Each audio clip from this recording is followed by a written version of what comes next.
Hey folks, how we doing? So, got a kind of disappointing video today. I want to show you. Some of you know that I had a crazy idea about the sheath for my buoy, and to be honest, I thought that idea is gonna be like, I'm gonna make the sheath that's gonna be the shit, no? But actually what happened was I just made a sheath that is a shit. It looks horrible. I wanted to go with the theme, with the rock pattern, so I had this crazy idea of doing 2 layers and doing rock pattern, kind of like a rock pattern on it. But it is different. It is hard because doing the rock pattern, doing any kind of thing with the kydex, especially that is not on the edges where you cannot get and clean it up real well, it leaves horrible grind lines, and it's hard to. It's plastic, you know, it's thermoplastic. It doesn't sand that well, so it looks horrible. One hope I still keep hoping is that when I bring it to Tough Times next time, and when I sandblast it, it will get rid of the grind lines, which would save the shade. I mean, I won't mind, but you see that it might look actually alright like this, but if you look up close, you see all the really bad grind lines in it, and I cannot. There's no way to clean it up. You know, I went with the drum on the corner of the edge of the drum, like grinding into it. It's different than on this, a lot different, and because of the way the sheet is shaped. I mean, the sheet is functional and everything. It looks somewhat cool if you see it like this, no, but if you look up close, it looks really horrible. I couldn't let anybody see this up close, but we did like everything, did all kinds of stuff, you know, just shallow grinds into it, deep that the exposes, did this here, kind of like anzo, not anzo, just like grooves that go over the edge and everything. Did grooves that go all the way through, making holes. I thought that would be cool. A lot of stuff going on, but everything looks horrible because of the way kydex grinds. And we'll see. Hopefully the sandblast will fix it up. That would be pretty cool if it would, because if it would be all smooth and everything without any grind lines, it would be pretty cool. And there is a good chance, because kydex is soft, so there is a good chance that sandblast will smoothen it out. You know, get rid of all the grind lines. So we'll see. Did my logo also there on top, just hand engrave. And like I said, it's not bad from the distance, but it's definitely not cool up front. So did the shit, which I thought will be the shit, but it happened to be just a shit. Guys, let me know what you think, if it has a future. What do you think? If anybody tried, I know Tough Times did try sandblasting a kydex, and he had a success with it in the past. So I'm keeping my fingers crossed that it's gonna work out.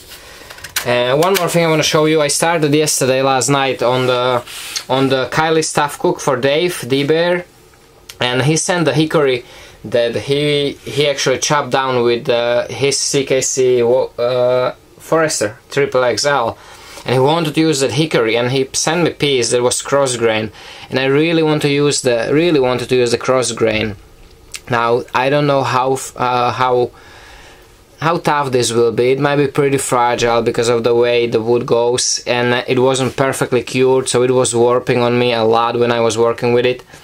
It didn't have the pin, so I did the regular pivots, like a removable handle, but once everything was done, I glued it all together because it was warping too much, and because of the wood is fragile, you want to have it glued. So I did the pivots, but it is glued in place. And actually Kylie gave me a pretty cool idea yesterday. I will probably try to get the screws even deeper, or maybe leave it like this, but I will put the epoxy mixed with the blue G10 dust and cover the screws, so it will be just like, it would look like it was put together with like a G10 pins. Now the wood is amazing. I think it is gorgeous grain, but like I said, no idea how solid it will be. It already has some cracks, like this one here. It is a crack, so I will probably sand it a little bit down, put some crazy glue in it, sand it again, and again oil it. But it is nicely book matched, you know, handle, and it has a beautiful grain. because hickory normally is kind of boring if you just look at it from the side, but this way it is pretty, you know, a lot of stuff going on. It is interesting. And still have to fix up the handle, you know, finish the handle and touch up the grind. Kylie ran out of belts, so it's not completely done, so hopefully I can take care of that well. So wanted to show you, like, it is pretty cool. And it began, do I have a piece here? It actually began as a piece of hickory. I don't know if I can find it real quick. Oh, here it is, yeah. They've sent just like this, you know, block of wood, just like this. And I cut it in half on the bandsaw, flatten it up with the grinder, and you know, did all that stuff. So it actually started off from a block of wood like this. It was a big project, one of those that I actually kind of regretted. Once I saw what the wood was doing on me, I kind of regretted, like, oh man, I shouldn't have done this. But I wanted to finish it, wanted to go that extra mile, because the both of them are great guys, and I wanted to do this for Dave and for Kylie. And hopefully it will be fine, you know. If not, you know, I send it back and I'll rehandle it, but hopefully it will last some time. We'll see. It was warping a lot, that wood. Kylie said probably it had, maybe it had some kind of moisture. It probably has still some moisture in it. And as you're grinding, and you know, as this side heats up from the grinder, when you grind the wood, it actually warp. You know, like this side, the top was flat on the handle. This side was literally more than 1/4 inch swept upwards. So I had to force it in, screw it all together, epoxy it, you know, glued it all together. So we'll see how it holds. It definitely has the looks, so let's see if it has a longevity too. Let me know what you think, guys. Thanks for watching, take care, stay safe, and remember, don't cut yourself.